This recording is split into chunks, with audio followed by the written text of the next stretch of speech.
हाय, class 12th के बाद CA start करना चाहते हो बट कंफ्यूज्ड हो कहाँ से शुरू करें। क्या सीए फाउंडेशन टफ होता है, मैथ्स होती है या नहीं, और क्या फर्स्ट अटेम्प्ट ही गोल्डन अटेम्प्ट होता है। अगर आपके माइंड में भी ये सब क्वेश्चंस हैं तो ये वीडियो आपके लिए है। एंड तक ज़रूर देखना क्योंकि लास्ट में मैं आपको कुछ प्रो टिप्स दूंगा जो आपकी सीए जर्नी को स्मूथ बना सकता है। My name is Ayush Nigam and I have qualified in may 2025 attempt. आज मैं आपको अपनी कंप्लीट सीए जर्नी शेयर करने वाला हूँ from CA foundation to final, ताकि आपको एक क्लियर रोड मैप मिल सके। सबसे पहले बात करते हैं सीए फाउंडेशन की, जो आप क्लास 12th के बाद स्टार्ट करते हो। इसमें 4 paper, accounting, business law, quantitative aptitude and business economics. हर एक पेपर 100 मार्क्स के होते हैं और आपको इसमें ईच सब्जेक्ट में 40 मार्क्स चाहिए होता है एंड एग्रीगेट में 200 मार्क्स। मैंने अपने होम टाउन में ही ऑफलाइन क्लासेस लिया था, जो कि मेरे को लॉ के लिए बहुत हेल्पफुल थी, क्योंकि लॉ एक नया सब्जेक्ट होता है आफ्टर क्लास 12th। बहुत लोग पूछते हैं कि मैथ्स होती है कि नहीं, और मैथ्स अगर है भी तो क्या वो बहुत टफ है। तो हाँ, मैथ्स होती है, लेकिन अगर आपने क्लास 10 तक की बेसिक मैथ्स पढ़ी है तो आपके लिए बहुत इजी हो जाता है। और मेरी स्टडी सिंपल थी। मैंने आईसीए स्टडी मटेरियल के सारे क्वेश्चन सॉल्व किए थे।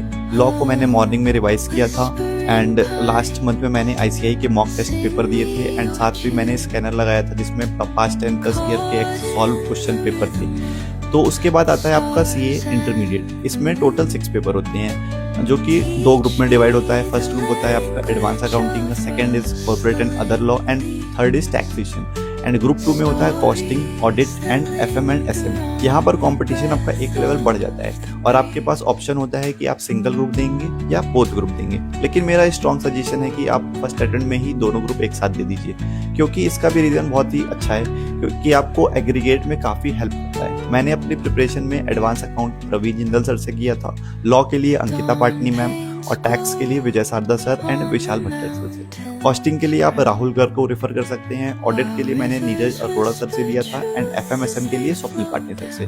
यहाँ पर मेरी सबसे बड़ी लर्निंग यही थी कि ऑडिट और लॉ पर आपको स्ट्रॉन्ग ग्रिप होना चाहिए, क्योंकि मैक्सिमम स्टूडेंट्स यहीं पर स्ट्रगल करते हैं। और थ्योरी सब्जेक्ट्स के लिए लिख के आपको प्रैक्टिस करना चाहिए एंड प्रैक्टिकल सब्जेक्ट्स के लिए आपको कैलकुलेटर के साथ रेगुलर प्रैक्टिस करना चाहिए। इंटरमीडिएट क्लियर करने के बाद आप सीए फाइनलिस्ट बन जाते हो और आपकी आर्टिकलशिप स्टार्ट होती है।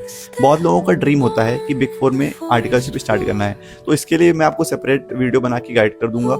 सीए फाइनल में अब आता है 6 पेपर। ग्रुप 1 में होता है एफआर, एएफएम एंड ऑडिट, और ग्रुप 2 में होता है DT, IDT and IBS. FR के लिए मैंने प्रवीण जिंदल सर से क्लासेस किया था, एएफएम मैंने प्रतीक जगाती एंड अजय अग्रवाल सर से किया था। ऑडिट के लिए आप फास्टैग ले सकते हो, Shubham Keswani is good, and DT के लिए मैंने BB sir and Ajay Agarwal से किया था। आईडीटी के लिए आप अक्षांश गर्ग को रेफर कर सकते हैं एंड आईबीएस के लिए विनय कुमार के जो इंडेक्स हैं वो बहुत हेल्पफुल होते हैं। फाइनल लेवल पर बस मैं आपको इंपॉर्टेंट चीज़ यही बताना चाहूँगा कि आपको कंसेप्चुअल क्लैरिटी बहुत होनी चाहिए, क्योंकि जो आईबीएस का पेपर है वो ओपन बुक एग्जाम होता है और उसमें केस स्टडी आती है जिसमें सारे सब्जेक्ट का ही मिक्स होता है। अगर मैं आपको अपनी सीए जर्नी के कुछ प्रो टिप्स देता हूँ तो उसमें सबसे पहला चीज़ है कि पेशेंस। ये कोर्स आपका पेशेंस टेस्ट करता है और आपके आसपास के लोग आपसे आगे निकल सकते हैं, लेकिन आपको अपनी जर्नी में फोकस रहना चाहिए। और दूसरा है कंसिस्टेंसी, क्योंकि आपको रोज पढ़ना चाहिए और बहुत ज़रूरी है कि आपको जो भी आप पढ़ रहे हैं उसको रिवाइज करिए, क्योंकि आपको सब्जेक्ट के साथ कनेक्शन बनाना चाहिए। And third is mock test. आपको ये रियलिटी चेक देता है कि आप कितना एग्जाम के लिए रेडी हो। तो मैंने क्या किया था, आईसीए पैटर्न में कॉपीज प्रिंट करके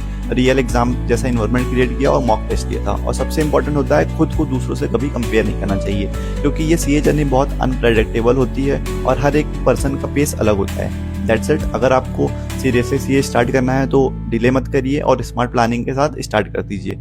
and follow me for more practical guidance and share this video to that person who is going to start this CA journey. And if you need any help, don't forget to DM me. Thank you so much.